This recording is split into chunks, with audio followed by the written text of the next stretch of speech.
कौन आया, देखो देखो कौन आया, देखो देखो कौन आया। भैया बहनों, आज ब्रिजमंडल और मेवात क्षेत्र के मतदाताओं अपने मन की बात कहवे के लैया भारत माँ को लल्ला आए गया है।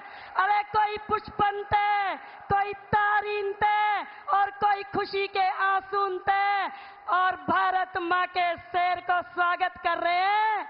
बिरज में हो रही जय जयकार, बिरज में मोदी आया है, बिरज में हो रही जय जयकार, बिरज में मोदी आया है। मोदी जी को जय श्री राम, मोदी जी को जय श्री राम। 1 2 3 4, 1 2 3 4। देखो देखो कौन आया, देखो देखो कौन आया। इसी के साथ ही मैं माननीय मुख्यमंत्री जी से मोदी मोदी मोदी मोदी मोदी मोदी मोदी मोदी मोदी मोदी।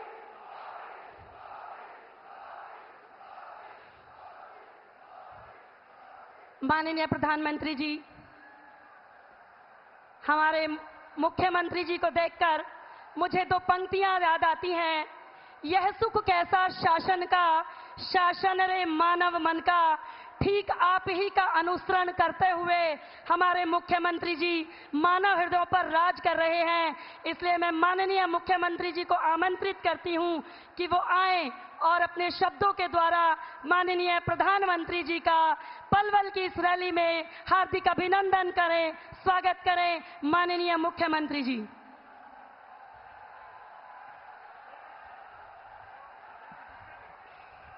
क्वार के यह महीना में ब्रिजमंडल में बाजरे की खूब खेती है रही है और यह अन्न श्री है।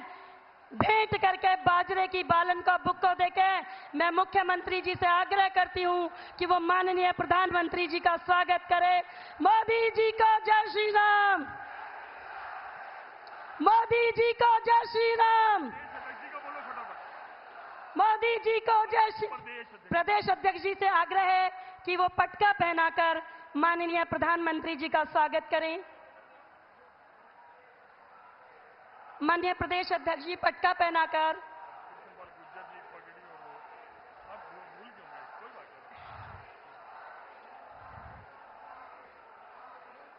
इसके पश्चात मैं सम्मानित केंद्रीय मंत्री माननीय श्री कृष्णपाल गुर्जर जी और मुख्यमंत्री जी से आग्रह करूंगी कि आप हरियाणा की शान पगड़ी पहनाकर माननीय मुख्यमंत्री जी का इस सभागार में स्वागत करें। फरीदाबाद के जिलाध्यक्ष श्री राजकुमार वोहरा जी और पलवल के जिलाध्यक्ष श्री चरण सिंह तेवतिया जी से भी आग्रह है कि आप कमल का फूल भेंट कर माननीय प्रधानमंत्री जी का इस सभागार में पहुंचने पर ब्रिज भूमि में हार्दिक स्वागत करें, अभिनंदन करें। माननीय मुख्यमंत्री जी।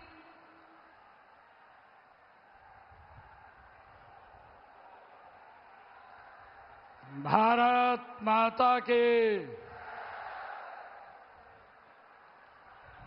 एक जोरदार जयकारे के साथ आज हमारे बीच में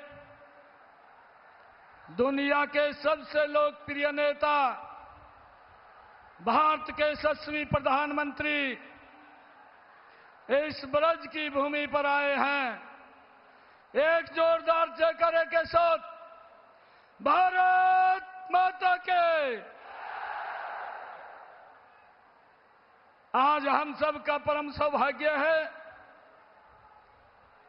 आदरणीय प्रधानमंत्री जी एक बार फिर हरियाणा में आपका स्वागत है, अभिनंदन है।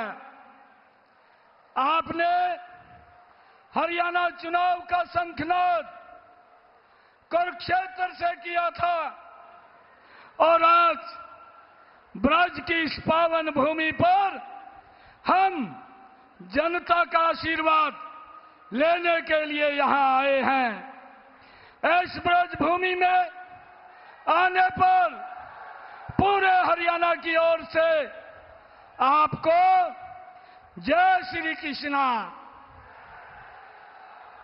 चुनाव के 4 दिन बचे हैं।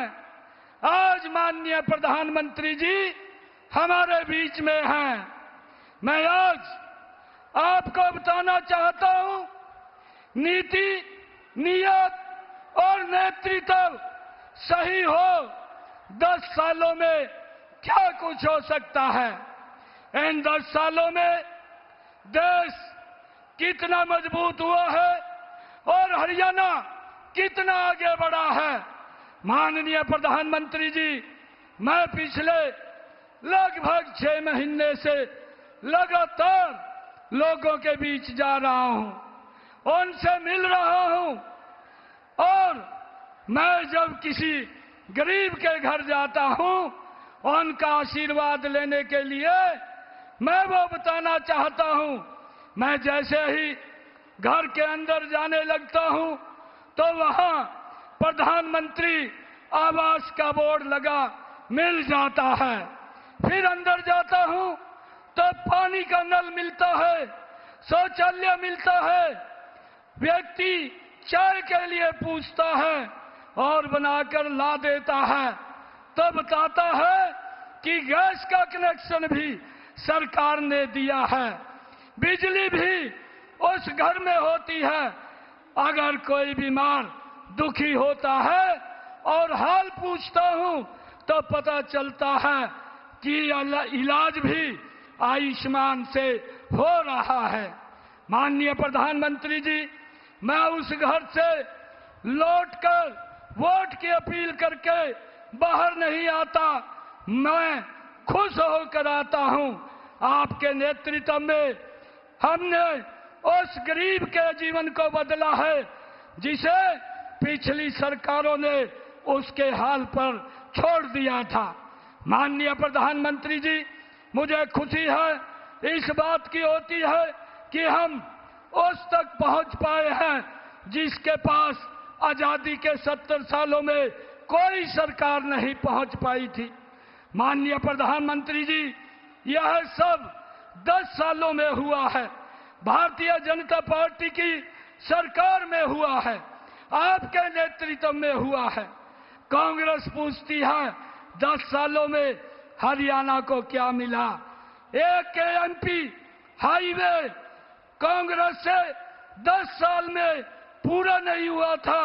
माननीय प्रधानमंत्री जी, 152D Dwarka expressway, Delhi Mumbai expressway, Dehradun Ambala Delhi expressway और हरियाणा के हर जिले से गुजरता हुआ एक नेशनल हाईवे हरियाणा को दिया है।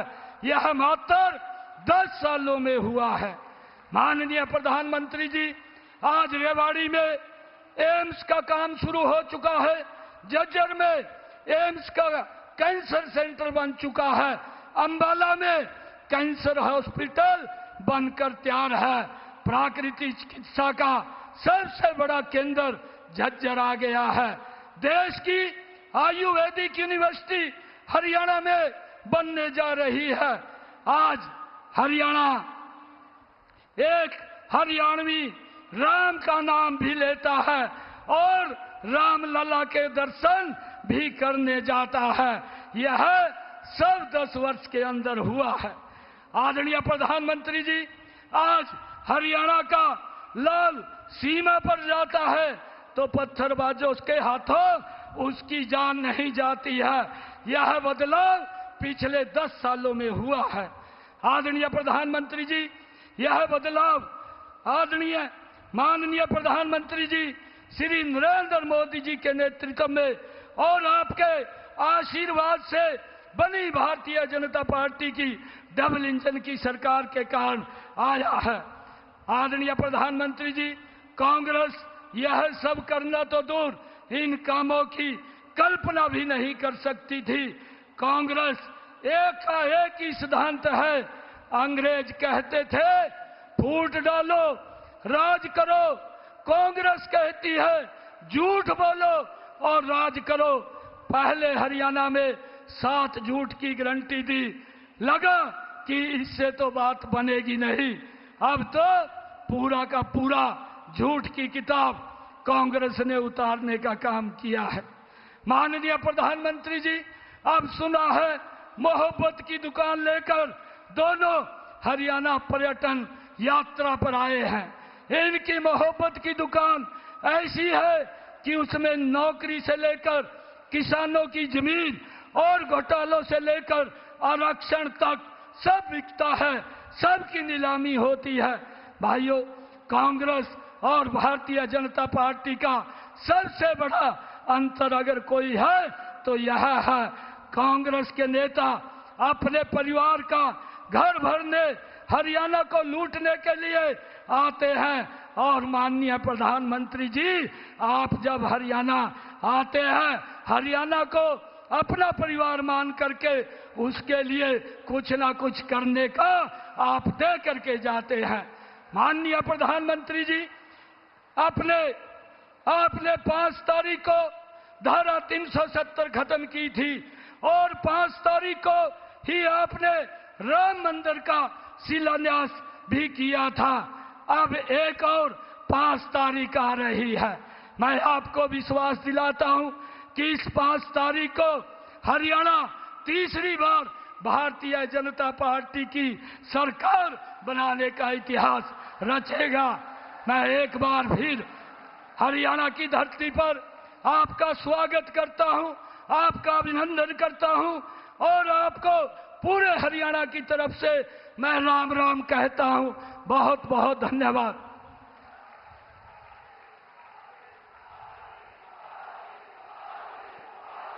धन्यवाद मुख्यमंत्री जी। राम की सो मोदी जी, राम की सो मोदी जी, भरोसा है आपको। आपने विपक्ष के सदियों पुराने पिंजरों को तोड़कर हमारे सपनों को उड़ान दी है और इसी भरोसे के साथ मैं अपने अनवरत कर्मशील प्रधानमंत्री जी से आग्रह करती हूं कि आप आएं और हमारे भीतर ऊर्जा का संचार करें।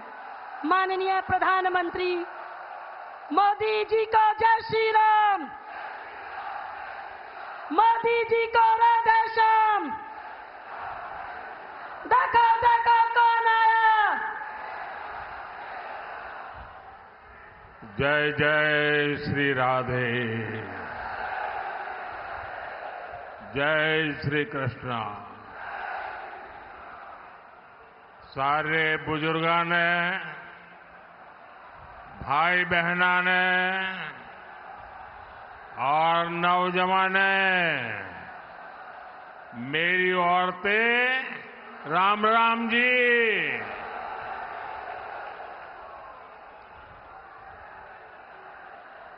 राजा नाहर सिंह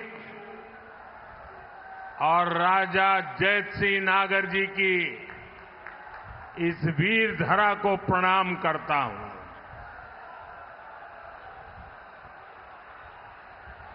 आप सभी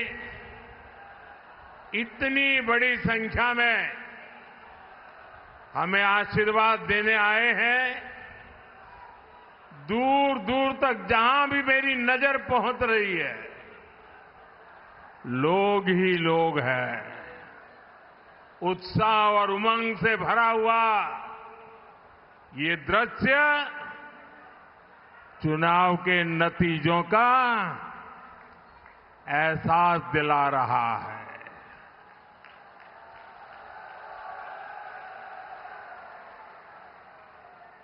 आपके आशीर्वाद के लिए, आपके सहयोग के लिए हम आपके बहुत बहुत आभारी हैं। साथियों, हरियाणा में तो चुनाव अभियान चल रहा है, लेकिन आज जम्मू कश्मीर में अंतिम चरण का मतदान हो रहा है। वहां बहुत भारी संख्या में लोग लोकतंत्र के पर्व में हिस्सा ले रहे हैं। मैं जम्मू कश्मीर के सभी मतदाताओं से कहूंगा कि वे अपना वोट जरूर डालें। साथियों, मैं यहां नजर कर रहा हूं, काफी परिचित चेहरे नजर आ रहे हैं।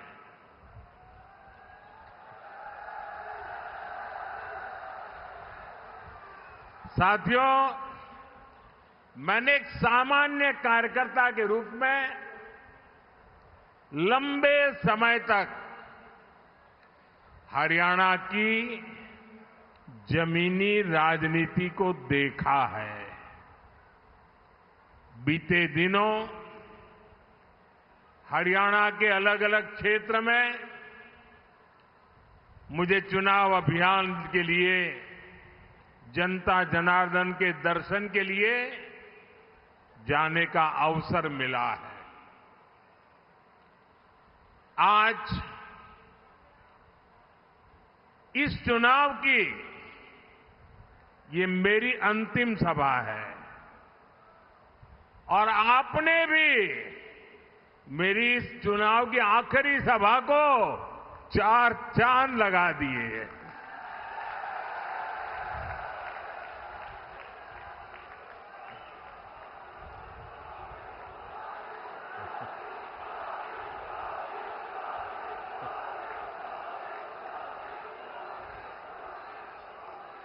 आज गांव-गांव में चारों तरफ भाजपा की लहर है। हर जगह एक ही आवाज गूंज रही है, भरोसा दिल से, भाजपा फिर से। भरोसा दिल से, भरोसा दिल से, भरोसा दिल से। हरियाणा का तो ट्रैक रिकॉर्ड रहा है। केंद्र सरकार में, दिल्ली में जिसकी सरकार रहती है, हरियाणा वहीं रहता है।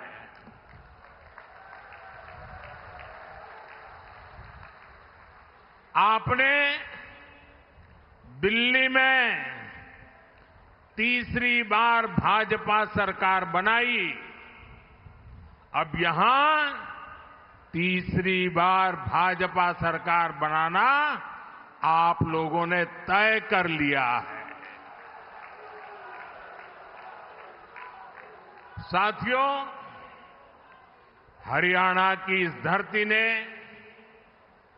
हमें गीता का संदेश दिया है। हरियाणा ने हमें सिखाया है, काम करो, मेहनत से काम करो। लेकिन कांग्रेस का फॉर्मूला है, न काम करो और न दूसरों को काम करने दो। कांग्रेस की राजनीति केवल झूठे वादों तक सीमित रहती है, जबकि भाजपा की राजनीति मेहनत करना और परिणाम ला करके दिखाना। हम मेहनत पे ध्यान केंद्रित करते हैं, हम परिणाम पर ध्यान केंद्रित करते हैं। और कांग्रेस कभी भी खुद मेहनत नहीं करती। कांग्रेस को लगता था कि 10 साल हो गए, हरियाणा वाले उन्हें थाली में परोसकर सत्ता दे देंगे। यही गलतफहमी कांग्रेस को मध्य प्रदेश में भी थी। वहां भी कांग्रेस के लोग पहले ही जीत का जश्न मनाने लग गए थे। लेकिन वोटिंग के दिन मध्य प्रदेश की जनता ने कांग्रेस को दिन में तारे दिखा दिए, आईना दिखा दिया।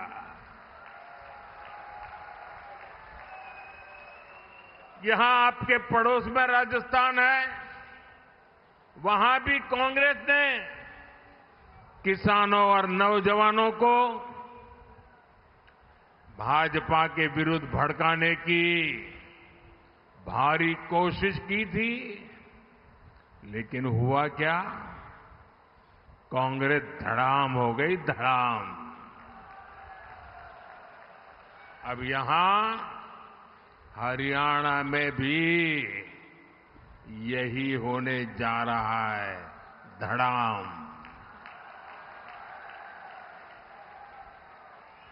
हरियाणा के लोग कांग्रेस को यहां सरकार से सैकड़ों मील दूर रखने वाले हैं।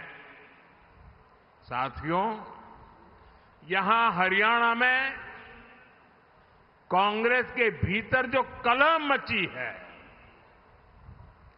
हरियाणा के लोग इसे भी देख रहे हैं। कांग्रेस से सबसे अधिक नाराजगी तो दलित, पिछड़े और वंचित समाज की है। दलित समाज ने भी ठान लिया है, बापू बेटे की राजनीति को चमकाने का अब दलित मोहरा नहीं बनेंगे।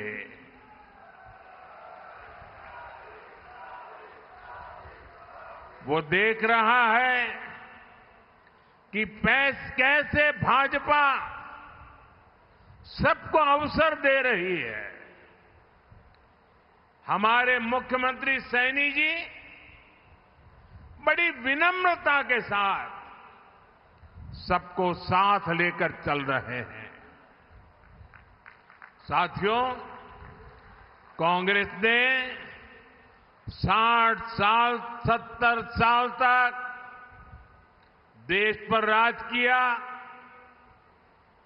इतना मौका मिलने पर भी कांग्रेस ने देश के लोगों को तरसा कर रखा।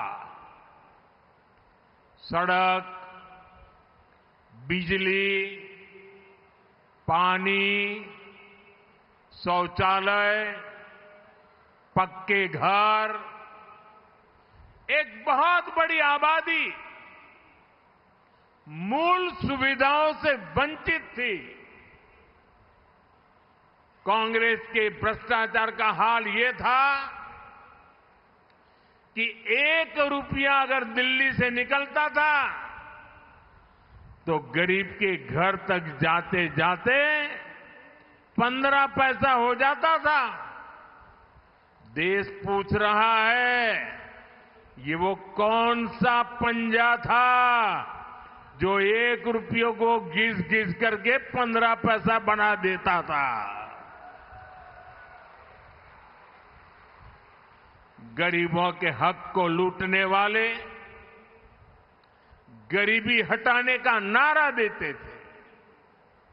कांग्रेस ने देश के लिए जरूरी हर विषय को उलझाए रखा। वो उलझाने में एक्सपर्ट रहे हैं। कांग्रेस ने अयोध्या में राम मंदिर नहीं बनने दिया। कांग्रेस ने जम्मू कश्मीर में बाबा साहब आंबेडकर का संविधान पूरी तरह से लागू नहीं होने दिया। उसने हमारी बहनों को संसद और विधानसभा में आरक्षण से वंचित रखा। उसने हमारी मुस्लिम बहनों को 3 तलाक की समस्या में उलझाए रखा। यानी कांग्रेस ने देश की, देशवासियों की समस्याओं का समाधान नहीं किया, बल्कि अपने बेटे, बेटी, अपना परिवार, उसको स्थापित करने में ही पूरी की पूरी शक्ति लगा दी।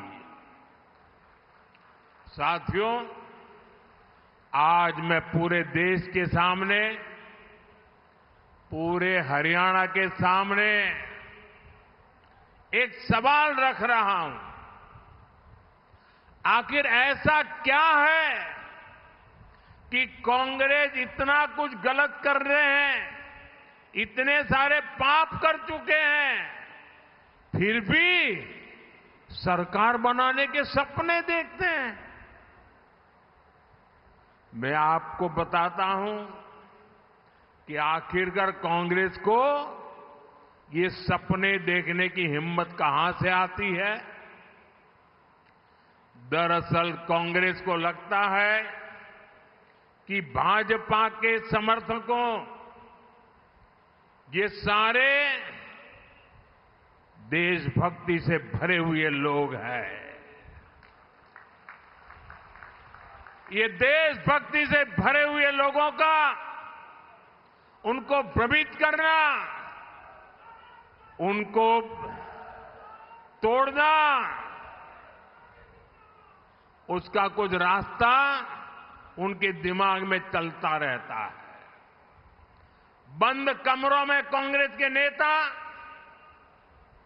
आप लोगों के लिए यही कहते हैं, कभी जात पात के नाम पर कहीं एक समाज को दूसरे से लड़ाकर कांग्रेस इस देश से देशभक्ति को ही चूर चूर करना चाहती है। कांग्रेस को लगता है कि देश के लोगों में एकता की भावना जितनी मजबूत होगी, कांग्रेस का जीतना उतना ही मुश्किल होना जाता है। और इसलिए कांग्रेस देशभक्तों की एकता तोड़ने के लिए नए नए प्रयोग कर रही है। लोकसभा चुनाव के दौरान उसने यही झूठ के प्रयोग किए थे। महात्मा गांधी सत्य के प्रयोग करते थे, ये झूठ के प्रयोग करते हैं। अब यहां हरियाणा में भी कांग्रेस उसका विस्तार कर रही है। साथियों, कांग्रेस को ये लगता है कि उसका अपना वोट बैंक तो पक्का है। वो सोचती है कि बटेंगे, लड़ेंगे वो लोग जो भारत से प्रेम करते हैं। हमें कांग्रेस की सोच और साजिश को कभी भी सफल नहीं होने देना है। इसलिए हमें आज संकल्प लेना है, पूरे हरियाणा को संकल्प लेना है। जो लोग भारत को प्रेम करते हैं, वे सब के सब एकजुट रहेंगे। हम एक हैं और हम एक होकर देश के लिए वोट करेंगे। हम एकजुट होकर अपने बच्चों के भविष्य के लिए वोट करेंगे। हम एकजुट होकर अपनी बेटियों की सुरक्षा के लिए वोट करेंगे। हम एकजुट होकर बिना खर्ची पर्ची के नौकरी के लिए वोट करेंगे। हम एकजुट होकर हरियाणा में नए निवेश, नई नौकरियों के लिए वोट करेंगे। हम एकजुट होकर अच्छी सड़कों, बेहतर सिंचाई के लिए वोट करेंगे। साथियों, कांग्रेस का सिर्फ और सिर्फ एक ही एजेंडा है, वोट के लिए तुष्टीकरण, ज्यादा से ज्यादा तुष्टीकरण। आप देखिए कांग्रेस आज क्या कर रही है। कांग्रेस कहती है और डंके की चोट पर कहती है और करती भी है। कांग्रेस कहती है कि वो दलितों और पिछड़ों का आरक्षण खत्म कर देंगे। कर्नाटका में इन्होंने यही तो किया है। जैसे ही कर्नाटका में कांग्रेस की सरकार बनी, इन्होंने दलितों पिछड़ों का आरक्षण छीन लिया।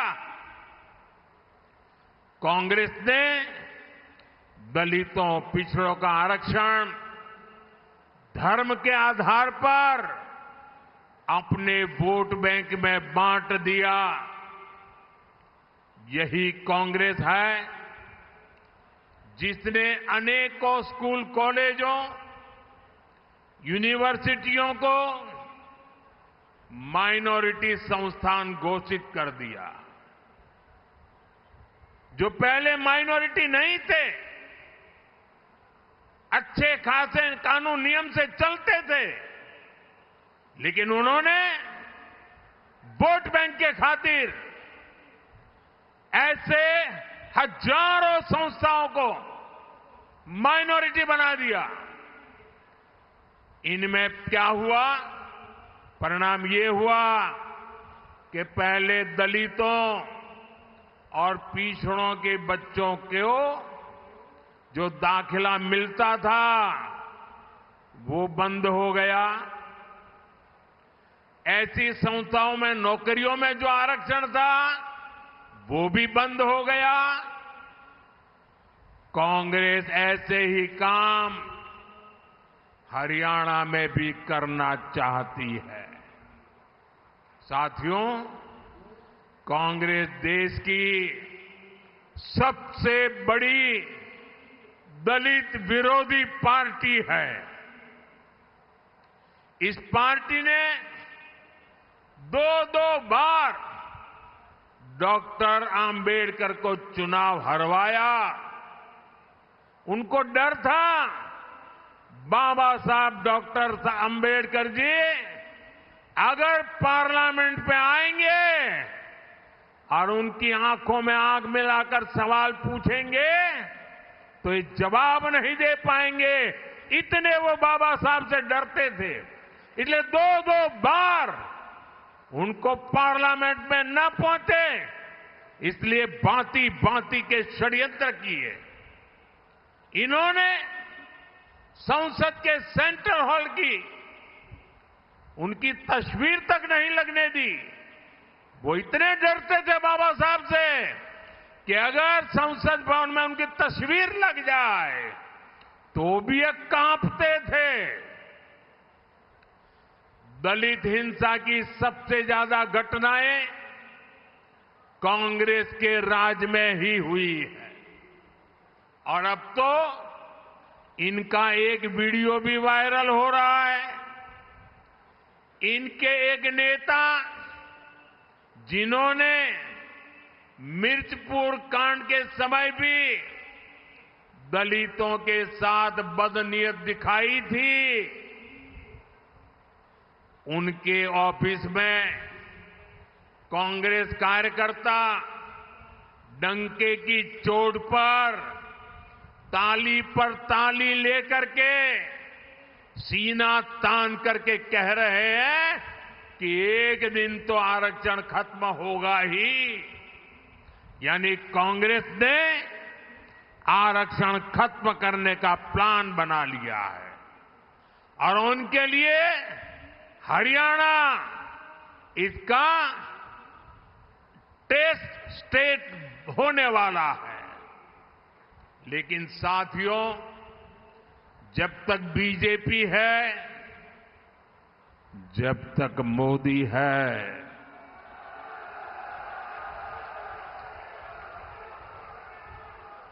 एससी, एसटी और ओबीसी समुदाय को संविधान से मिले आरक्षण का हक कोई नहीं छीन सकता। आपने देखा होगा, ये लोग दिन रात मुझे गालियां देते हैं। अब हमारे मुख्यमंत्री जी, सैनी जी को भी गालियां देते हैं। हमारा और कोई गुनाह नहीं है। हमारा गुनाह यही है कि हम ओबीसी अति पिछड़ी मां की कोख से पैदा हुए हैं, इसलिए गालियां दे रहे हैं। साथियों, आज की कांग्रेस अर्बन नक्सलियों के शिकंजे में है। दुनिया में जो भारत को बदनाम करने में जुटे हैं, जो हमारे दुश्मनों के एजेंडे को आगे बढ़ाते हैं, कांग्रेस के ये नेता उनको खुलेआम गले से लगाते हैं। ये अर्बन नक्सली गठजोड़ भारत को कभी भी मजबूत होते नहीं देख सकता। इसलिए ये लोग हमारी सेना पर भी हमला करते हैं। आप देखिए, हमारी सेना ने दुश्मनों को बार बार पीटा, लेकिन कांग्रेस का शाही परिवार दुश्मनों की तारीफ करता है। साथियों, मैं सोशल मीडिया पर कुछ पोस्ट देख रहा था। वहां कांग्रेस को लेकर कुछ लोगों ने कुछ पोस्टर डाले थे। इनमें लिखा था कि कांग्रेस के लोग जोर जोर से कहते हैं कि 370 वापस लाएंगे, लेकिन कांग्रेस ने एक बार भी कभी ये नहीं कहा कि पीओ को वापस लाएंगे। पीओ के वापस लाना उनके मुंह से नहीं निकलता है। कांग्रेस ने देश का मुकुट तोड़ दिया, कश्मीर के भी टुकड़े कर दिए, इतना बड़ा हिस्सा गंवा दिया। ये उस पीओके को वापस लाने की बात नहीं करते, लेकिन ये लोग 370 वापस लाना चाहते हैं। ये बातें आज सोशल मीडिया पर कांग्रेस के लिए लिखी जा रही है। सही में ये देश का दुर्भाग्य है। 370 की वापसी के मुद्दे पर कांग्रेस को कौन उसकी तारीफ कर रहा है? कांग्रेस को पाकिस्तान की सरकार ने भरपूर समर्थन दिया है। अब आप ही बताइए, जो एजेंडा पाकिस्तान को पसंद है, वो कट्टर देशभक्त मेरे हरियाणा के लोगों को क्या कभी भी पसंद आ सकता है? क्या कभी भी पसंद आ सकता है क्या? जो कांग्रेस पाकिस्तान को खुश करती है, वो हरियाणा को कभी भी खुश रख सकती है क्या? साथियों, कांग्रेस देश की सबसे बेईमान और धोखेबाज पार्टी है।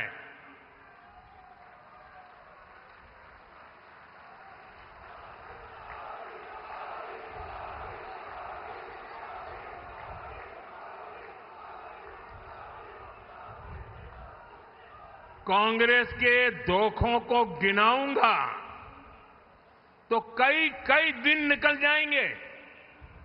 मैं सिर्फ एक उदाहरण देता हूं। कांग्रेस ने देश की रक्षा करने वाले देश के लिए शहीद होने वाले फौजियों तक धोखा किया। 40 साल तक कांग्रेस ने वन रैंक वन पेंशन नहीं दिया।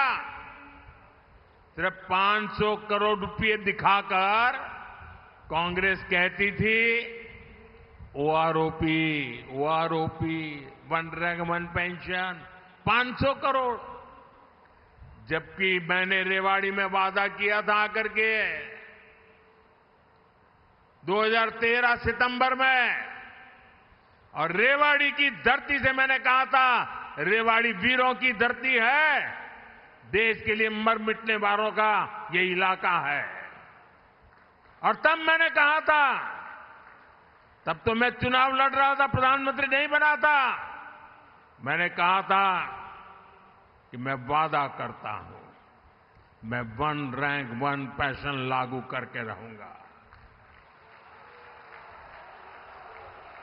और हमने लागू किया, और लागू किया तो फौजी परिवारों को करीब करीब 1.25 लाख करोड़ रुपए दिए। अब बताइए, जो जिस काम के लिए 1.25 लाख करोड़ रुपए लगने वाले थे, ये 500 करोड़ दिखा करके कहते थे कि ओआरओपी दे दिया। क्या ये धोखा है कि नहीं है? धोखा है कि नहीं है? ये फरेब है कि नहीं है? ये झूठ है कि नहीं है? यहां हरियाणा में भी हमारे फौजी परिवारों को 10,000 करोड़ रुपए से ज्यादा मिले हैं। मोदी के लिए फौज की प्राथमिकता सबसे बड़ी है, फौज का सम्मान सबसे बड़ा है। और कांग्रेस से हम इसकी कोई उम्मीद नहीं कर सकते। साथियों, कांग्रेस की कथनी और करनी में हमेशा फर्क रहा है। कांग्रेस ने, ये पड़ोस में हिमाचल प्रदेश है, कांग्रेस ने हिमाचल की बहनों और नौजवानों को भी ऐसा धोखा दिया है, हिमाचल कभी भी कांग्रेस को माफ नहीं करेगा। कांग्रेस ने, जैसे यहां हरियाणा में कांग्रेस वाले अनाप शनाप बोल रहे हैं ना, ऐसा ही उन्होंने हिमाचल में किया था। कांग्रेस ने वहां चुनाव जीतने के लिए कहा था कि हर महीने बहुत सारे पैसे देंगे। आज 2 साल हो चुके हैं, उन्हें कुछ नहीं मिला। कांग्रेस ने पहली कैबिनेट में ये लाखों नौकरियों पर मुहर लगाने का वादा किया था। वहां इन लोगों ने सरकारी कर्मचारियों को बड़े बड़े सपने दिखाए। आज उनको तनख्वाह भी समय पर नहीं मिल रही है। कहा तो कांग्रेस को हिमाचल के लोगों से माफी मांगनी चाहिए थी, लेकिन कांग्रेस को ठगी की लत लगी है। वो अब कांग्रेस वाले हरियाणा वालों को भी वो ठगी की लत के कारण अब झूठे झूठे वायदे बेच रहे हैं। कांग्रेस यहां हरियाणा के किसानों को तारे तोड़कर लाने की बातें कर रही है, लेकिन आप याद रखिए, जहां उसकी सरकार है, कर्नाटका में है, तेलंगाना में है, वहां इनमें से एक भी वादा लागू नहीं करते हैं। यानी कांग्रेस की नीयत में ही खोट है। साथियों, कांग्रेस हरियाणा के नौजवानों के हितों के खिलाफ है। यहां हरियाणा में भाजपा सरकार ने करीब 1.5 लाख सरकारी नौकरियां दी। और वो भी बिना खर्ची पर्ची नौकरियां दी है। हजारों कर्मचारियों को पक्का किया। लेकिन अब कांग्रेस वाले फिर वही खर्ची पर्ची सिस्टम हरियाणा में वापस लाना चाहते हैं, आप पर थोपना चाहते हैं। सरकार बनने के आसार, वो आशा छोड़ चुके हैं। दूर दूर तक कोई आसार नजर नहीं आ रहे हैं। लेकिन लूट खसूट का बंटवारा अभी से हो गया है। ये है कांग्रेस की सच्चाई। साथियों, कांग्रेस की नस नस में भ्रष्टाचार दौड़ता है। ये दलालों और दामादों की पार्टी बन गई है। कांग्रेस के राज में यहां जमीन की दलाली करने वाले मालामाल हो गए हैं, या तो दामाद जी मालामाल हो गए हैं। ये दो ही लोग फले फूले हैं। जबकि किसान के नसीब में क्या आया? किसान को तो सिर्फ 2 रुपये का मुआवजा मिला।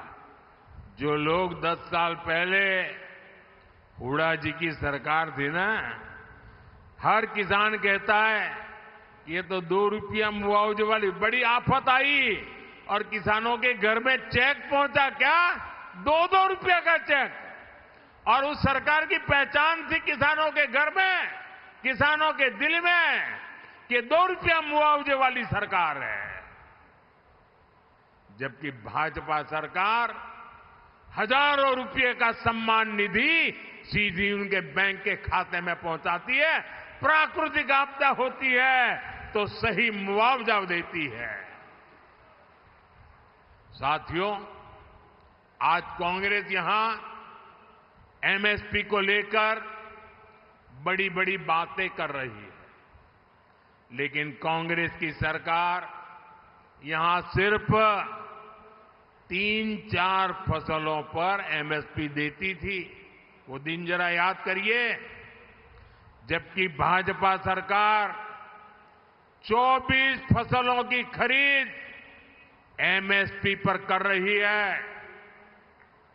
पिछले 8 सीजन में एमएसपी के रूप में यहां के लाखों किसानों को 1,10,000 करोड़ रुपए से भी अधिक मेरे किसानों के खातों में गए हैं, उनको मिले हैं। आज यहां 20 से ज्यादा फल और सब्जियों के लिए भावांतर दिया जा रहा है।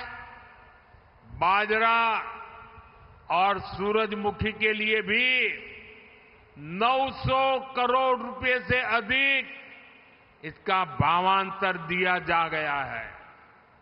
इससे हरियाणा के किसानों की बड़ी मदद हुई है।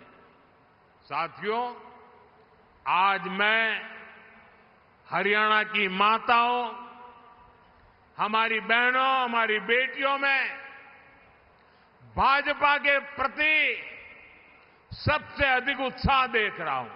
यहां भी मैं देख रहा हूं, दूर दूर तक माताएं बहनें बैठी हुई है। हरियाणा की बेटियां आज चारों तरफ झंडे गाड़ रही है।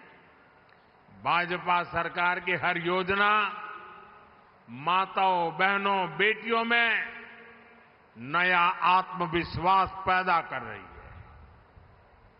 मैं अखबार में एक बहन का इंटरव्यू पढ़ रहा था। उनको नमो ड्रोन दीदी योजना के तहत ड्रोन पायलट की ट्रेनिंग मिली है।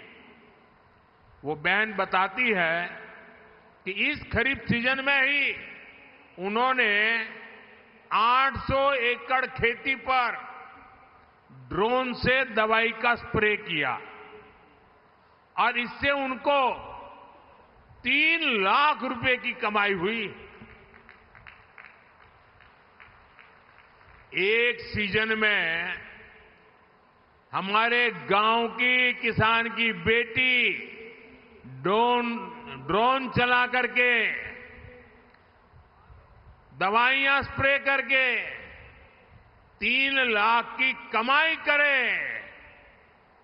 भाइयों बहनों, तब मन को संतोष होता है कि ये सरकार सही दिशा में काम कर रही है। जिन बहनों ने कभी, जिनके नसीब में कभी भी साइकिल या मोटरसाइकिल नहीं चलाने का सौभाग्य नहीं आया था, वो अब ड्रोन पायलट बन रही है। जो बहनें कभी सिर्फ परिवार पर आश्रित होने पर, परिवार पर ही आश्रित होकर के मजबूर रहती थी, वो आज लखपति दीदियां बनकर के परिवार का सहारा बन रही है। साथियों, भाजपा सरकार हरियाणा के विकास को, हर क्षेत्र के विकास को नई गति दे रही है। बल्लभगढ़ तक मेट्रो पहुंच चुकी है और अब पलवल भी मेट्रो से कनेक्ट होने वाला है। पलवल देश का हाईवे हब भी बन रहा है। भाजपा सरकार पूरे ब्रज क्षेत्र के विकास पर जोर दे रही है। इसका फायदा यहां के लोगों को मिलेगा। पड़ोस में जेवर अंतर्राष्ट्रीय हवाई अड्डे से भी आपको बहुत लाभ होगा। ये एरिया रेल कनेक्टिविटी का भी हब बनता जा रहा है। Palwal Sonipat orbital railway corridor हो या फिर मालगाड़ियों के लिए स्पेशल कॉरिडोर, यहां के किसानों और उद्योगों के लिए अवसर ही अवसर है। बल्लभगढ़ में कॉलेज और पृथला में स्किल यूनिवर्सिटी बनने से भी नौजवानों को सुविधा मिली है। नाहरसी क्रिकेट स्टेडियम का निर्माण भी यहां के युवाओं को बहुत मदद करने वाला है। साथियों, ये चुनाव नया इतिहास बनाने का है। ये चुनाव हरियाणा को विकास की नई बुलंदी देने का है। दिल्ली में आपका ये बेटा बैठा है।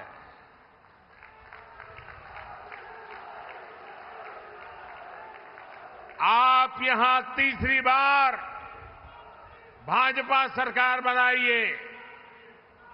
मैं आज पलवल की धरती से पूरे हरियाणा के मेरे जागरूक मतदाताओं को, देशभक्त मतदाताओं को आग्रह करता हूं कि आप रिकॉर्ड वोटों से फिर एक बार भाजपा की सरकार बनाइए।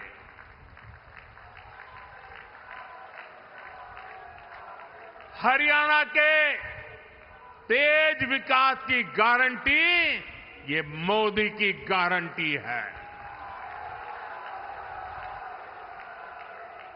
फरीदाबाद हो, पलवल हो, मेवात हो, गुड़गांव हो, भाजपा के हर उम्मीदवार को आपको भारी बहुमत से विजयी बनाना है।